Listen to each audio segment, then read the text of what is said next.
Good morning, everybody. It's Lynn at Cheese and Yogurt Making here, and we continue our journey of meeting with cheesemakers from around England.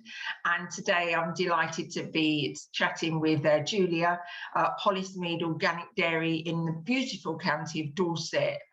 Good morning. Hi, Julia. Hi, Lynn. How are you? I'm good. How are you today? Yeah, good. Thank you. All good.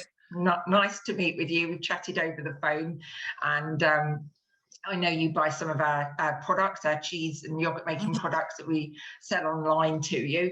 But I just want to ask you a little bit. Your website is really inspirational. I am converted now organic milk all the way. It's such an interesting website. And of course, we've got to talk about the milk because that's all important. Because it's 100% organic, 100% grass-fed, and your cows are extremely friendly, I believe. Yeah. I don't know them personally, but that's what the website tells me. So can you tell me a little bit about the setup there? Yeah, so we've got a herd of about 180 cows, which is expanding at the moment. We, as well as you mentioned organic, and you also mentioned about grass-fed, so we're pasture for life as well, and we're only milking the cows once a day, so and trying to breed more replacements basically to increase the herd size. So from milking is mornings, and our farm manager is Ian, and his wife Fiona is involved with the food products.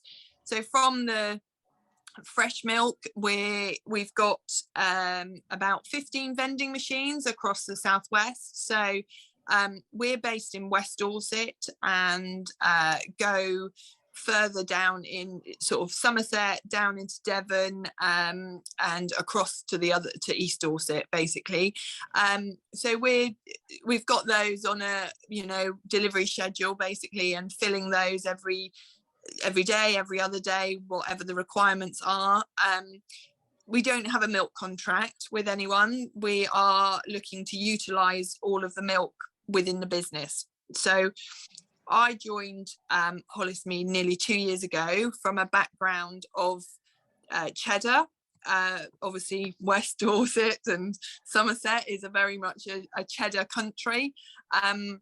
So my background was more cheddar and actually more food safety and quality management systems. I think, lockdown proved hard with 2 children at home, homeschooling, working from home where I could.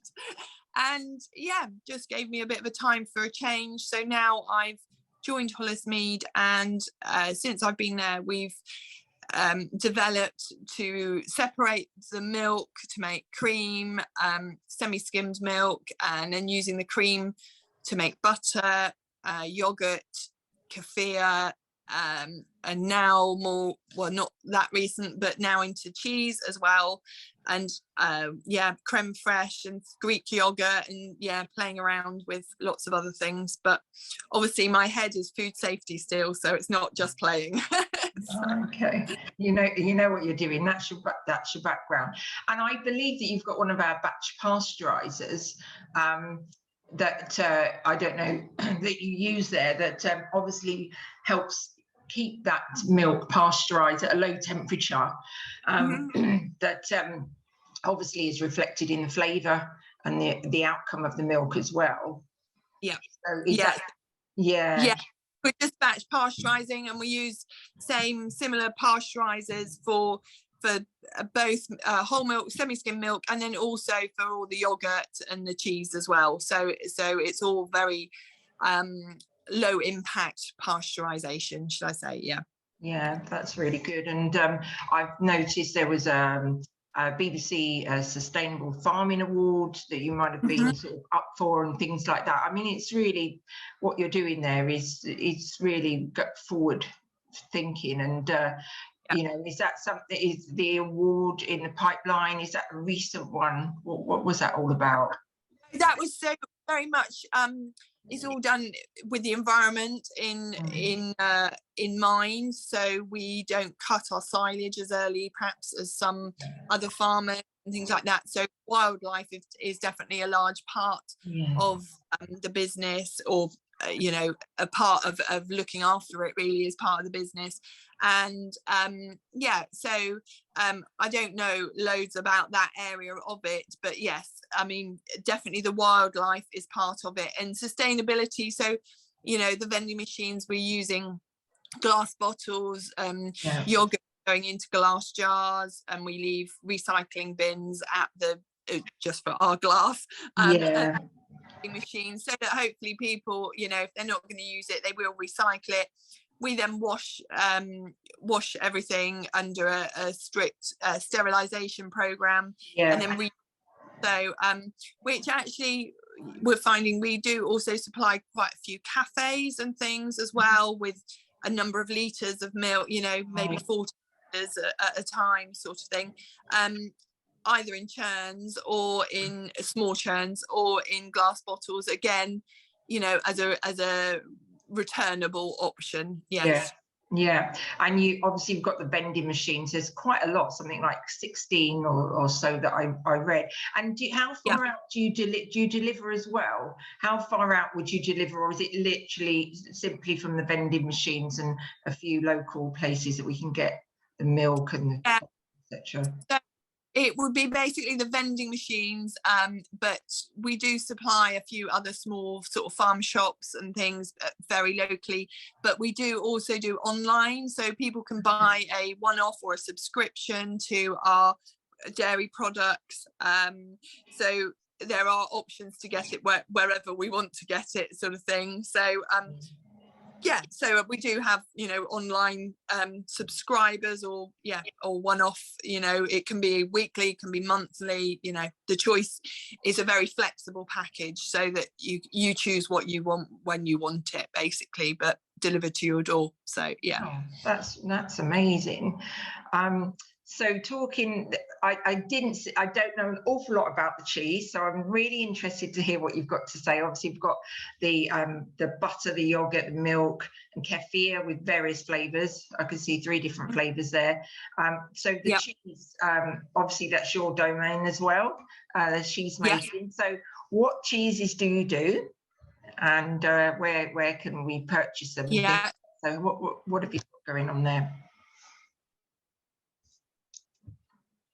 So we've got, at the minute, we've just got 3. So we've got a camembert style, which is called the Corscombe, which is named after a local village.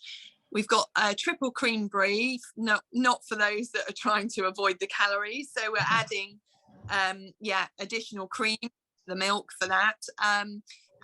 Which is called Benville, another little hamlet local to us. And then we've got the Marvel, which is a rind wash. So we make it as a camembert, and then put certain bacteria and wash it by hand every day for about a week until it's ready, which softens it from the outside so you get a very gooey outer layer, and then slightly stronger, and changes colour a little bit to more of a slightly orange colour.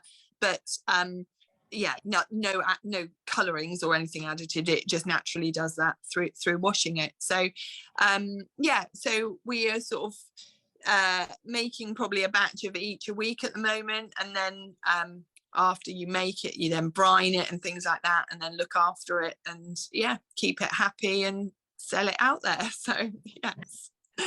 Wonderful. And is that something that perhaps somebody could subscribe to and get delivered, or would it be them coming to you to get it, or at one of the local dairies and farm shops or something? No, that's all part of the online subscriptions or options on the subscriptions to include all the cheeses. So yes, so but and then we're tinkering around with other options and flavorings and things like that as well, just not wanting to take it too far away from the cheese itself, which reflects the milk quality. At the end of the day, the cheese can only be as good as the ingoing ingredients. So the milk quality there is what we're priding ourselves on, really. And so we are looking at other options. We did try a bit of mozzarella the other day in the heat of the local heat, as well as the little bit more work to do on that, but yeah, but you know, it's all a learning, you know, a learning process. Yeah, absolutely. So you could accept, you know, down the line there could be other cheeses that you'll add to the range. Yeah, definitely. Things like that. And there's Yeah. obviously, what about the yogurt? Did you know you do? I know you got the kefir, which is extremely popular. Is there yogurt as well as the butter and things? What's it? Yeah. So we're doing a natural yogurt, and then we are just doing a Greek style version of that, which is why we're asking you for curd bags and things. So just a bit of Greek yogurt as well, which with time I think we will probably put fruit compote with that. Again, just lots of slight adjustments to the process, if you like, to achieve, you know, a really good, tasty, lovely product at the end of it. So, which is the all important, the taste, isn't it? The taste test. Is it, who do you work with? Is it just, is it a group? Yeah, it's a group of us. So we've got the farm side of things. We've got the farm manager Ian with his team, and then myself as mainly cheese, but I can jump in if needed as to proven with butter making and things. But I also work closely with Ian's wife Fiona, who really runs the sort of the vending side. We'll call it the vending team. So we've got certain members that will do the vending, and then also manage all of the various orders that come in, and production of the cream, the kefir and the yogurt and the butter. The queen of butter, often getting up very early in the morning, but I made butter today, but didn't get up as early as her, I will say.